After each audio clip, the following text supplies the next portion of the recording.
What is going on, guys? Rewinds here, and in this video I'm going to be bringing you guys the full spoilers for Boruto 2 Blue Vortex manga chapter number 33. First things first though, brief little update.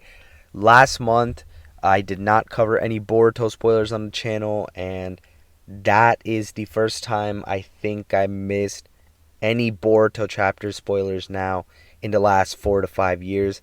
So just letting you guys know, everything will be back on track. I did have some technical difficulties last month with my mic and whatnot, and kind of getting some of that sorted out, and that did impact me just uploading in general last month. But now everything is sorted. Everything should be back on track. Spoiler videos should be consistent again, as well as the manga chapter reviews and other content that I may have planned. And I do plan on talking about the previous chapters that we've had the last few months that I haven't really gotten too much of a chance to really dive into yet with you guys. But that's the brief update, in case you guys were wondering. But as for this chapter right here, let's talk about it. Shout out to Felix for all this information that I'm going to be covering. So, first things first, we have a Sarada solo cover page for the color page this month. And just like previous months, Ikimoto doesn't really miss with these cover pages. I think this is yet again another good one, especially when you look at the color blend of the background as well as Sarada's fit. I think it looks pretty cool.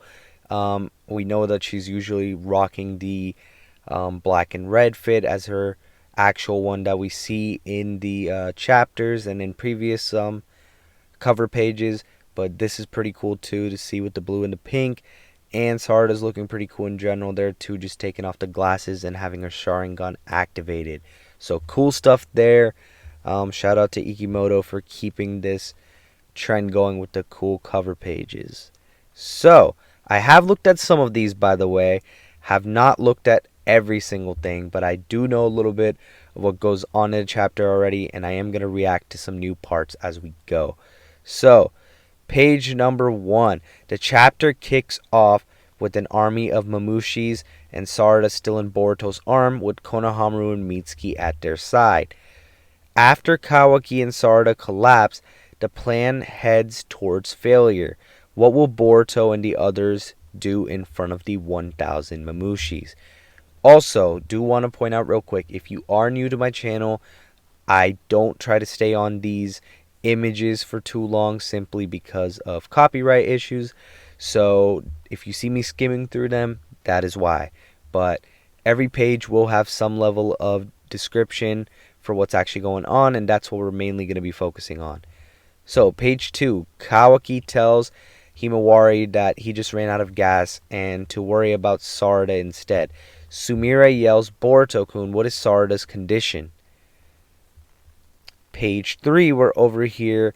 While wiping blood from her eye, Boruto reports that Sarada is still breathing and that her life doesn't seem to be in any danger, but he's worried about the damage to her eye from her Mangekyo, and Himawari then rushes over and asks to see her. So I'm thinking Himawari at this point is gonna heal her. We've seen Himawari show some healing prowess already in 2 Blue Vortex.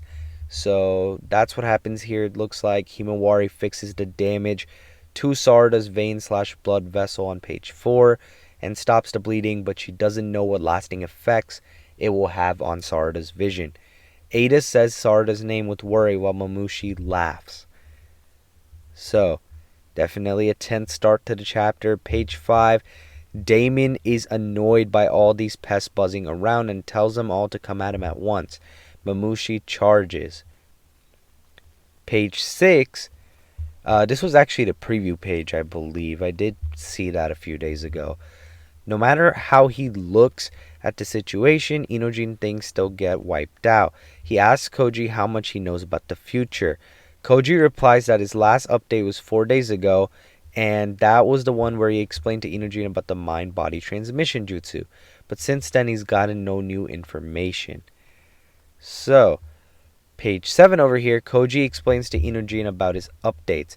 that he can't control when they come, and that various known developments from varying futures have occurred since then. But the most unfortunate, unforeseen development was Mamushi's arrival overlapping with Kobu's visit. So that's kind of the worst part of all this, is what Koji's saying. And it looks like Amado is listening into a little bit of this too, based off that bottom part of that page. Oh, here we go. Amado thinks. Prescience, the ability to see the future. So there was such a thing. And then we go over here, and was intentionally left vague, so you don't know what Amado is precisely thinking in this moment. Inojin thinks Koji's ability was better, and he could get a better grasp on things like this, or things than this. Koji replies that to know the future, it is to break the future. So, pretty much not telling, everybody about this ability is a big thing. Now, it's interesting that Amado is hearing in on this part, and what's interesting is that it's cool that Inojin knows this ability now of Koji in more detail. But what's more interesting is that all the people on the transmission line should hypothetically also know this, because Amado's hearing in on this too. So I'm just thinking maybe a lot of them are going to know this information, and that might be a little bit rough. Or maybe in this moment somehow this is just Amado, Inojin, and Koji connected. But I can't say for sure, especially not till the full chapter comes out. Maybe we get some different wording on it. Page 9. Damon blasts the head off of one Mamushi and kicks down several others. But while he's fighting, page 10, Ada gets surrounded. On top of being disgusted, the Mamushi clones reportedly smell awful. As they pile around her, Boruto steps in and swipes them away with his sword. So Boruto to the rescue right there, saving Ada. Page 11, as Ada shrinks back in disgust, Shikadai and Chocho comment on the corpses that are piling up.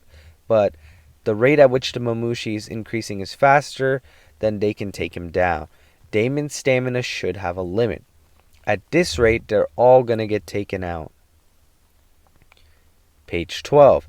Damon takes out a burst of Mamushis. Blood and skin debris go flying as clone after clone collapses to the ground. But, so we get to see Damon, putting in some work here, but looks like something's happening, and it's saying Damon is indeed running low on stamina. He's panting and out of breath, and there's still a horde of clones to deal with. Mitsuki steps in with Sage Mode, as well as Boruto and Delta assist too. And now we're all on page 14, by the way, as you guys can see, and it seems like there's no end to these Mamushi here. Boruto asks Shikamaru to tell him honestly what they should do in this kind of situation. So let's see what Shikamaru says over here. Page 15, instead of hearing from Shikamaru, we got Koji telling Inojin that he originally learned the mind-body transmission jutsu after many villagers were lost in a Mamushi fight. That's why this future is so different than any of the others he saw. While fighting Mamushi, he didn't feel as though he was weak. Ada and Himawari are also still alive. Koji thinks this is a result of him telling Inojin about the new jutsu.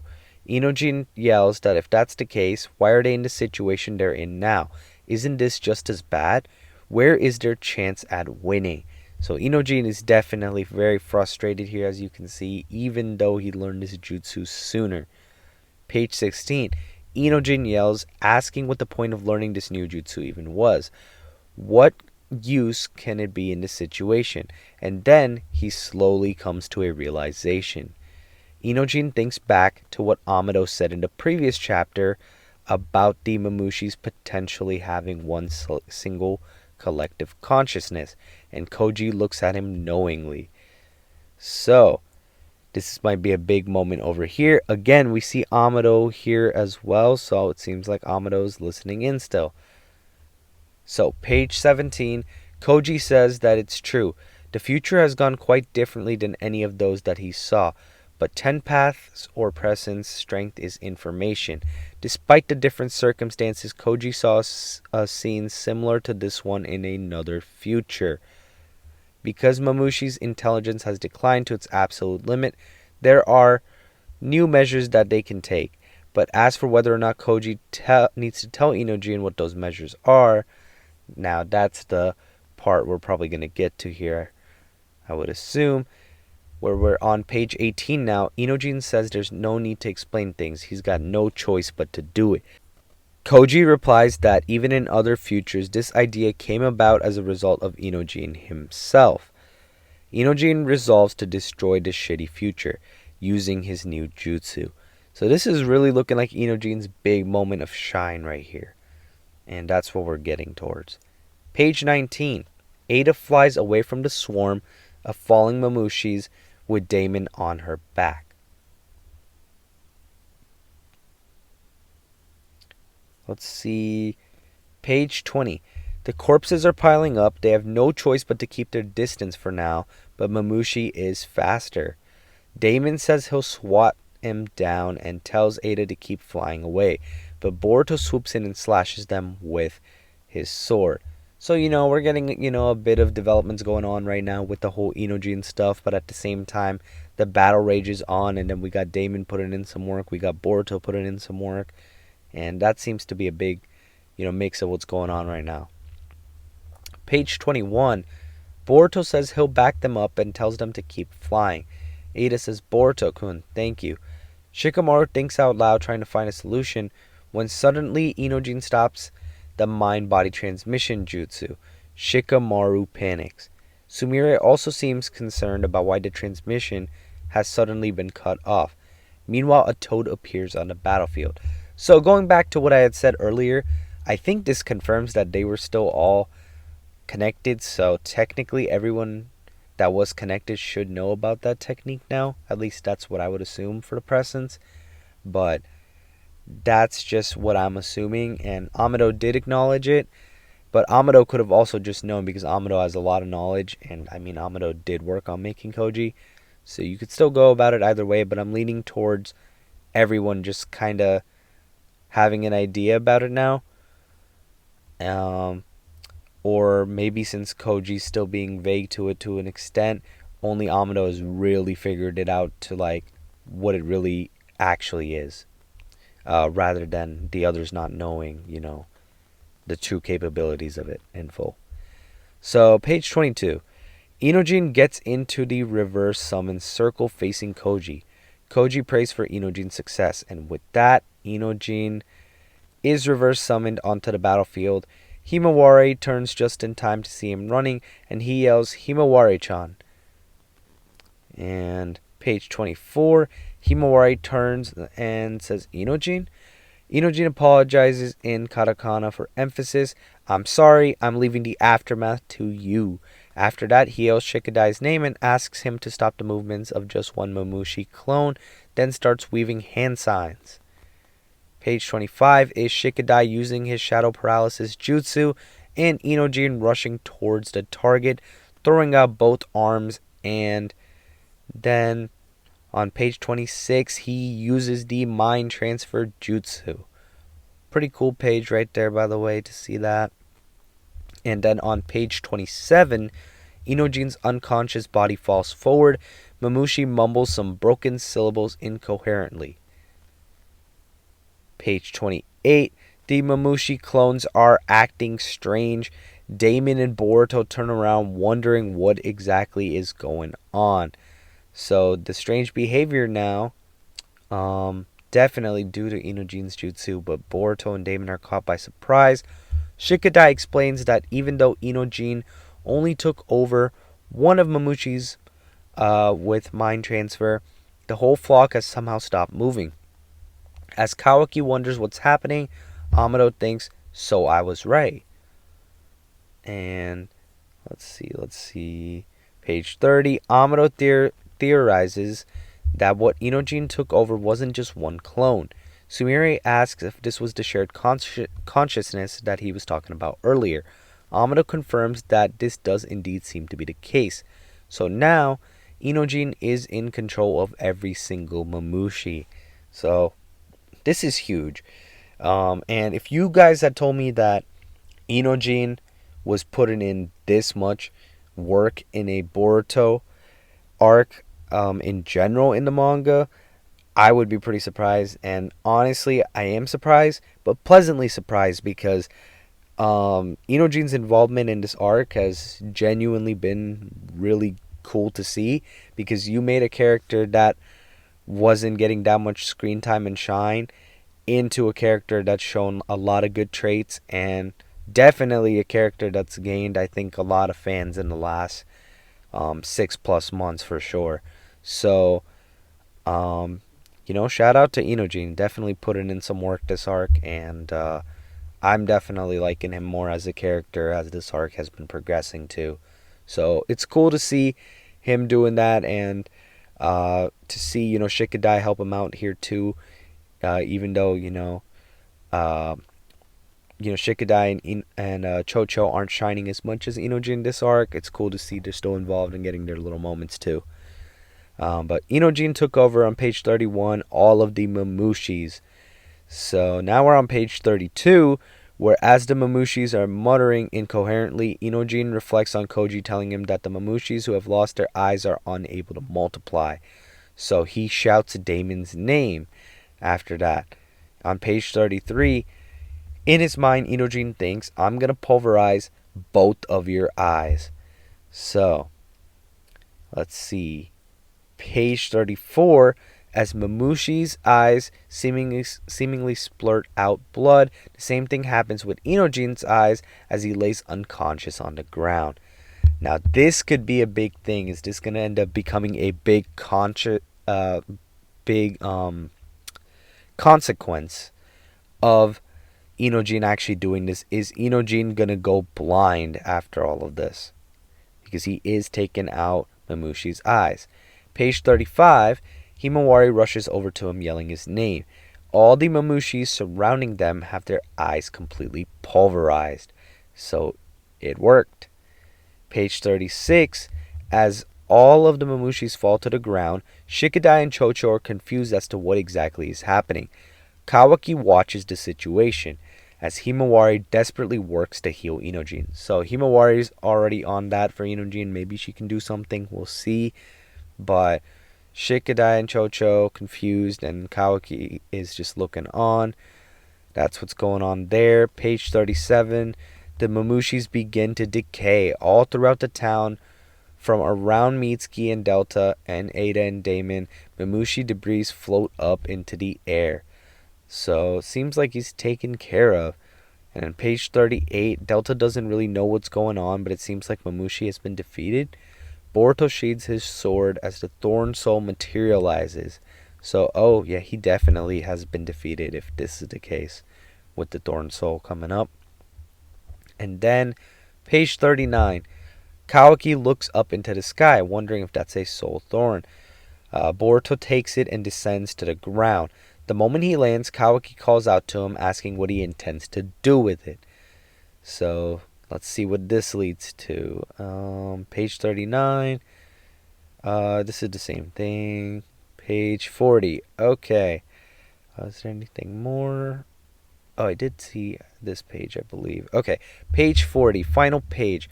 Boruto responds that he's not a shinobi, so he might end up rotting. Kawaki responds with rotting. Meanwhile, a claw mark snakes up Mamushi's tree, and an eye appears. Boruto intends to bring Bug back from his tree form, but that mysterious eye lying in wait to ambush is, and as we know, with that look, especially with that design, Code is back into the picture, it seems. So, that pretty much wraps up Boruto 2 Blue Vortex manga chapter number 33, and that's all we have for the spoilers for this month. I think that this was a very eventful chapter, and I'm a little surprised that Mamushi was knocked out by INOJIN, by him making that big play right there with that jutsu and that sacrifice. But it does make sense, how I guess they went about it. But I really did think it was gonna end up being more of a thing when I started seeing Inojin was involved this chapter. That Inojin was gonna maybe create more of a stall or diversion, and then maybe some of the others were gonna go and actually take Mamushi out. But we went with this route, and I don't got a problem with it. Again, big W for Inojin.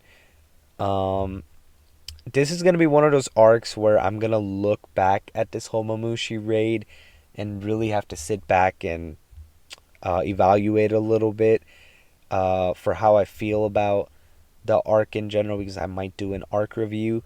But generally, I do think that this was one of those arcs in Boruto 2 Blue Vortex, at least for me, more so, that had a lot of chapters that were bangers, but there were also some chapters that felt like they could have been paced better, even though they weren't bad chapters by any means. But in comparison to some other arcs that we've had in Boruto 2 Blue Vortex so far, I do feel like this arc was, different in its own sense, and it had some different highs and lows. It's just something I'm going to have to think about more. But definitely did enjoy the arc, and I am interested to see where we're going to go from here, because they're actually getting access to a Thorn Soul now, and now it's going to be a matter of if Code is going to really disrupt that in some way in next month's chapter, and then we'll see where the direction heads from there, and where we go from there, pretty much. But I'll talk more about it in my review, so definitely look forward to that. I'm definitely going to ramble on a lot more there about this month's chapter, as well as, my thoughts on how everything concluded, and just some other stuff too from the previous few months I didn't really get to cover. But yeah, good stuff overall. Let me know what you guys thought in the comments below of this chapter. And yeah, that should be it for this one. If you guys did enjoy the video, be sure to hit the like button, subscribe to my channel if you guys are new. And as always, I do hope you guys have a good day or night whenever you guys are watching this video. I'm Rewinds, and I'm out.